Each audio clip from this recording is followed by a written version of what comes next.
Welcome, my morbidly curious companions, to a realm where shadows dance and silence reigns. Prepare yourselves, for tonight's tale is as dark as the abyss from which it springs. As you sip on our dreadfully enchanting concoction, the midnight eclipse elixir, let each ingredient be a whisper from the netherworld. Our brew begins with black currant liqueur, a potion as dark and mysterious as the deepest crypts, infusing the drink with a hue reminiscent of midnight's embrace. Bourbon, with its smoky essence, casts a spell of nocturnal allure, evoking the forbidden allure of the twilight hours. Activated charcoal swirls within, adding an unsettling, spectral darkness that mirrors the very essence of the void. Dark sugar graces the rim with a touch of sweetness that belies the drink's sinister nature. And finally, luster dust, a shimmering touch of arcane glamour, reflecting the ephemeral beauty of the darkened night. As you sip this beguiling elixir, let its haunting essence envelop you while you delve into the spine-chilling tale of Elias, condemned to wander an empty world. Dare you unravel the enigma of his endless torment? Now for tonight's story. Alone in an empty world. The world was a wasteland of nothingness, devoid of life and meaning.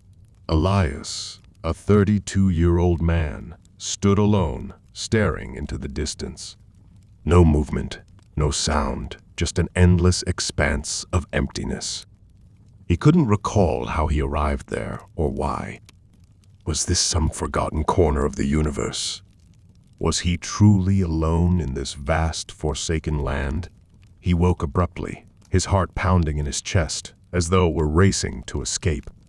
Disoriented, he stood up and scanned his surroundings. Nothingness stretched out before him, an infinite silence. The ground was cold and gray beneath his feet, and the sky hung above in a dark, oppressive orange, as though suffocated by some unseen force. The hills in the distance were little more than dark shadows. With no memory of how he came to be here, Elias began to move, slowly, cautiously.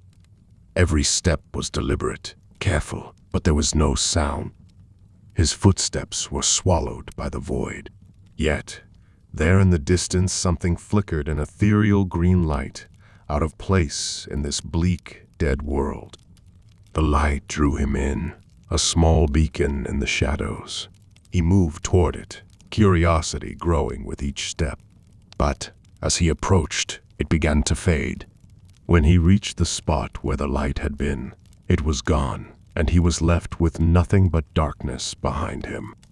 The ground, once a dull gray, had turned black, an endless void that consumed all light.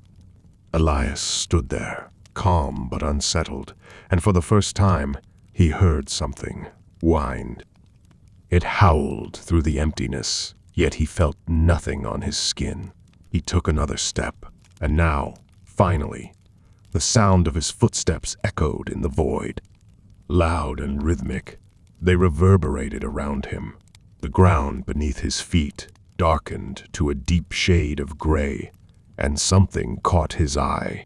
A shadow, darker than anything he'd ever seen, flickered at the edge of his vision. But when he turned to look, it vanished. Confusion welled up inside him.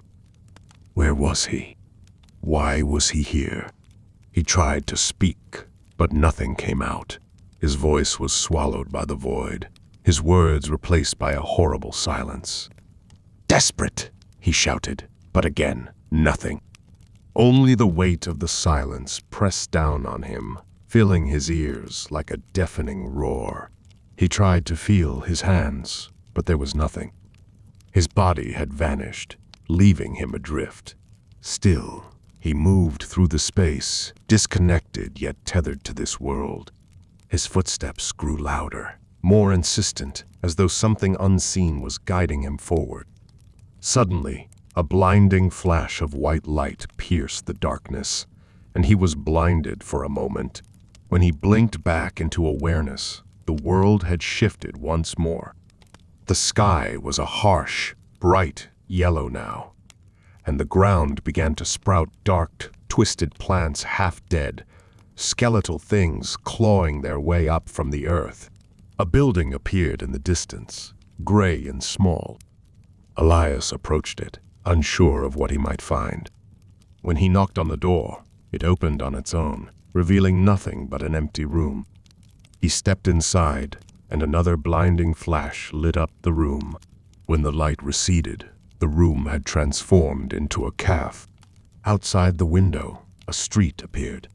It looked like an ordinary street, bustling with invisible activity, yet there was no one there. No life. He stepped out into the street, confusion weighing heavily on him. The gray hues of the world still seemed wrong, unnatural, and the orange sky loomed overhead like a threat. As he walked, a bicycle appeared out of nowhere, pedaling by itself down the street. The wheels spun, the pedals moved, but there was no rider. It glided off into the horizon and vanished from sight. Then the white flash came again, this time faster. The world was greener now, the plants more alive, but still no sign of any people. Elias was invisible, though he could feel his presence in the world. He moved forward again, and again the flash. He was no longer alone. There was a man lying on the ground ahead of him, blood seeping from his chest as he crawled along the pavement. Elias wanted to help, but he couldn't move, frozen in place, forced to watch in silence as the life drained from the dying figure. And then, the flash again. Now Elias was running, fleeing from something unseen. He looked back over his shoulder, terrified. In the distance, his pursuer appeared, a man in a dark suit, a silver gun in his hand. He fired, and Elias saw the runner fall, collapsing to the ground in a pool of blood. The world flashed again. The scene changed once more.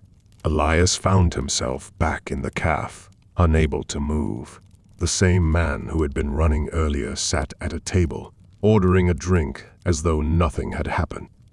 "One frappuccino, please," he said to no one. And then the hitman appeared, standing across the room. He raised his gun and shot a young girl in the eyes. Screams filled the air as people fled in all directions. The hitman turned his gun on an elderly man, trying to escape, and fired again, killing him instantly. Glass shattered, and chaos erupted in the caf. The man who had ordered the frappuccino broke through the glass window and ran, the hitman in pursuit. As they ran, the world began to crumble. Buildings collapsed, people disappeared, and the sky darkened. Soon it was just the two of them, running through an empty void. Another shot rang out. The man collapsed to the ground, clutching his chest. Blood flowed freely as the hitman approached, looming over him. With a final cold look, he aimed the gun at the man's head. "No," Elias whispered, though he knew it was too late. The shot fired, and the world went black. Pain exploded in Elias's head as if he had been the one shot. Memories flooded his mind, sharp and terrible as the pieces of the nightmare fell into place. He understood now. The man who had been shot at was him. He had watched himself die over and over again, trapped in an endless cycle of death and torment. He was nothing but a lost soul, cursed to relive his death, helpless to change the outcome.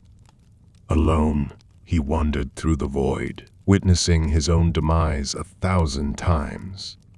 He had been alone when he first explored the wasteland, alone when he watched the world shift and change, alone when he screamed into the void, hearing only silence, alone when he watched himself die in agony. And now he was alone again, back in the empty black world where his torment began. There was no escape. There was nothing but endless, eternal suffering.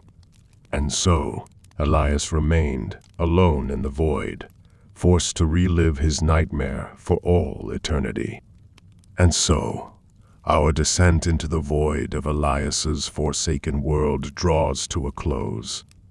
As you linger in the darkened corners of your thoughts, remember the desolation that unfolded before you, an eternal expanse where hope is but a fleeting shadow.